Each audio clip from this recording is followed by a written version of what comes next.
Perkenalkan, nama saya Mary Grace Jasmine Serawaton. Saya dari SMA Santo Franciscus Xavierus Ruteng dan sekarang saya kelas 11, tepatnya kelas 11G. Jadi di sini teman-teman, saya akan menjelaskan mengenai dampak pendudukan Jepang di Indonesia. Jadi teman-teman, masa pendudukan Jepang atas Indonesia membawa dampak yang sangat luas terhadap kehidupan politik, ekonomi, dan sosial budaya bangsa Indonesia. Yang pertama dalam bidang politik. Sejak berkuasa di Indonesia, pemerintah Jepang kemudian membubarkan semua kegiatan kemasyarakatan seperti organisasi politik, organisasi sosial, maupun organisasi keagamaan dan menggantinya dengan organisasi-organisasi bentukan Jepang. Salah satu organisasi masyarakat yang tidak dibubarkan adalah Majelis Islam Ala Indonesia atau MIAI yang telah berdiri sejak masa pemerintahan Hindia Belanda. Organisasi ini mendapat simpati masyarakat sehingga berkembang dengan cepat. Namun, karena khawatir membahayakan kepentingannya, Jepang kemudian membubarkan pada tahun 1943 dan menggantinya dengan Majelis Syuro Muslimin Indonesia atau Masyumi dengan K.H. Hashim Asyari sebagai pemimpinnya. Jepang juga melakukan pengawasan yang ketat terhadap gerak-gerik para tokoh pergerakan, terutama yang bersikap non-kooperatif terhadap Jepang melalui polisi rahasia mereka yang disebut dengan Kempeitai. Polisi rahasia ini juga disebarkan ke tengah-tengah rakyat sehingga menimbulkan ketakutan. Jepang menginterogasi, menangkap, dan bahkan menghukum mati siapa saja yang dicurigai atau dituduh sebagai mata-mata atau anti-Jepang tanpa proses pengadilan. Penghargaan terhadap hak asasi manusia sebagaimana sangat ditekankan pada masa sekarang ini nyaris tidak berlaku pada zaman Jepang. Dalam rangka lebih menarik simpati bangsa Indonesia, Jepang melakukan hal-hal sebagai berikut. Yang pertama, mendorong penggunaan bahasa Indonesia sebagai bahasa pengantar Indonesia dan melarang penggunaan bahasa Belanda. Yang kedua, membentuk kerjasama dengan para tokoh nasionalis dengan membentuk gerakan 3A dengan menunjuk Mr. Samsudin sebagai ketuanya. Yang ketiga, membentuk kembali organisasi masyarakat yang disebut dengan Pusat Tenaga Rakyat atau Putra dan menunjuk 4 serangkai yaitu Soekarno, Muhammad Hatta, Ki Hajar Dewantara, dan K.H. Mas Mansur sebagai pemimpinnya. Yang keempat, membentuk Badan Pertimbangan Pusat yang disebut dengan Chuo Sangiin pada 1 Agustus 1943. Badan ini bertugas memberikan saran-saran dan tindakan yang perlu diambil oleh pemerintah Jepang serta menjawab pertanyaan-pertanyaan terkait masalah-masalah politik. Badan ini dipimpin oleh Soekarno dengan 43 anggota yang semuanya berasal dari Indonesia. Yang kelima, mendirikan Jawa Hokokai atau Himpunan Kebaktian Jawa pada tahun 1944. Berbeda dengan organisasi yang lain, organisasi ini dipimpin oleh seorang Gunsei Kan atau seorang kepala pemerintahan karena merupakan organisasi resmi pemerintah. Jawa Hokokai mengalami nasib serupa dengan organisasi yang terdahulu, yaitu tidak mendapat sambutan yang diinginkan, terutama di luar Pulau Jawa. Yang kedua dalam bidang ekonomi. Dampak pendudukan Jepang pada bidang ekonomi tidak berbeda dengan negara-negara imperialis lainnya. Dengan adanya semboyan negara makmur, militer kuat, Jepang bermaksud menjadikan Indonesia sebagai salah satu basis bagi kepentingan militer sekaligus industri-industrinya. Untuk itu, Jepang mengendalikan sepenuhnya seluruh aktivitas perekonomian. Terjadi eksploitasi segala sumber daya seperti sandang, pangan, logam, dan minyak demi kepentingan perang. Hal itu tampak dalam hal berikut ini. Yang pertama, menyita aset-aset ekonomi yang penting.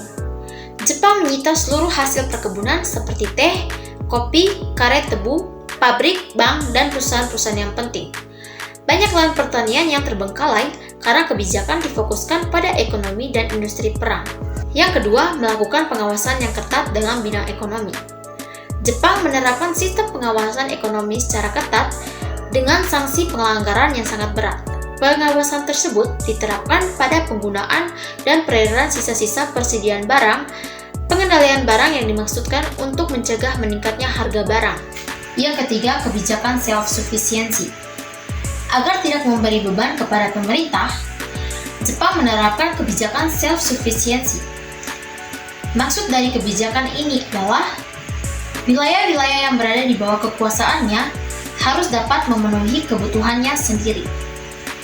Dampak negatif kebijakan ini adalah terputusnya hubungan ekonomi antar daerah.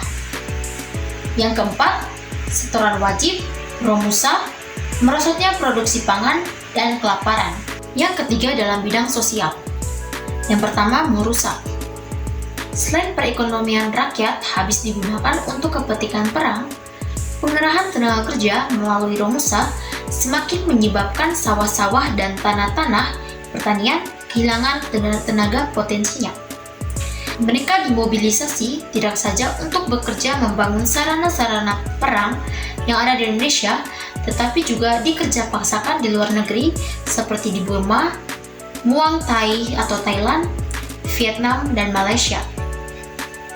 Perlakuan terhadap para Romusa sangat buruk. Banyak dari mereka tidak kembali lagi ke kampung halamannya karena meninggal dunia. Yang kedua, Jugun Ianfu. Selain pengerahan Romusa, pemerintah Jepang juga merekrut para perempuan dari berbagai negara Asia seperti Indonesia, Korea, dan Tiongkok untuk dijadikan perempuan penghibur bagi tentara Jepang atau Jugun Ianfu. Yang ketiga, pendidikan. Pada masa pendudukan Jepang, kondisi pendidikan di tanah air lebih buruk dibandingkan masa pemerintahan Hindia Belanda. Jumlah sekolah menurun drastis. Beberapa kegiatan pendidikan di perguruan tinggi sempat terhenti selama beberapa tahun. Baru pada tahun 1943, kegiatan pendidikan di perguruan tinggi dibuka kembali, seperti perguruan tinggi ilmu kedokteran atau Ika Daigaku dan perguruan tinggi teknik atau Kogyo Daigaku. Keduanya terletak di Bandung. Sistem pembelajaran dan kurikulum sekolah ditujukan bagi kepentingan perang. Para pelajar diberikan slogan Hako Ichiu atau yang secara harfiah berarti 8 penjuru dunia di bawah satu atap. Yang keempat, bahasa dan stratifikasi sosial. Meski demikian, setidaknya ada dua hal positif Jepang dalam bidang sosial budaya. Pertama, dalam pendidikan Jepang mengharuskan penggunaan bahasa Indonesia sebagai bahasa pengantar. Bahasa Indonesia juga dijadikan mata pelajaran wajib. Bahasa Indonesia pun mengalami perkembangan atau kemajuan yang pesat. Kedua sistem stratifikasi sosial menempatkan golongan bumi putra di atas golongan Eropa dan golongan timur asing, kecuali Jepang.